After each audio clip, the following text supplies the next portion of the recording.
বন্ধুরা, ইন্ডিয়াটা কি এই অপরাধী লোকজন জায়গা দেওয়ার জন্য ইন্ডিয়া?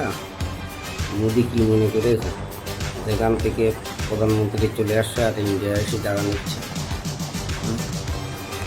নেপাল থেকে এই আবার প্রধানমন্ত্রী এসলো ইন্ডিয়ায়, বাংলাদেশ থেকে এসে গেল সেও ইন্ডিয়ায়। মোদি কি সব এ করে রেখে দিয়েছে নাকি? যেখান থেকে সব দুর্নীতি, মোদি তো জাতীয় আর ওদের একসাথে সব তাড়া দিয়ে দেবে। যেখান থেকে সব প্রধানমন্ত্রী সব চলে আসছে, সব দুর্নীতি করে করে জনগণের এমন করেছে, জনগণ তার তাড়াচ্ছে।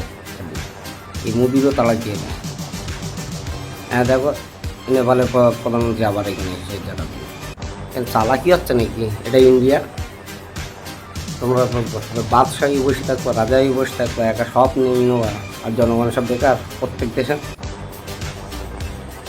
মোদির এই এমন তালাক দিবে, দুটো তিনটে নিয়ে একসাথে তালাক দিবে। ভিডিওটি বেশি বেশি শেয়ার করো। কেন ইন্ডিয়ায় জায়গা দেবে? কেন? দুর্নীতি লোক। চোরের যদি জায়গা দেয় তাহলে সেও তো চোর হবে। অপরাধীর জায়গা দিচ্ছ না, অপরাধীর জায়গা দিলে হবে? সেখানে অপরাধী করে বলে মানুষ সব তাড়াচ্ছে। তাই বলতে ভিডিওটা বেশি বেশি শেয়ার করো। এই মোদিরও তাড়াক দেবে এইগুলো। আরে যে অপরাধী যে মার্ডার করে এসছে, সে খালি মার্ডারে সাহায্য করলে কী হবে? মার্ডারই হবে। ভিডিওটি বেশি বেশি শেয়ার করবে। আচ্ছা।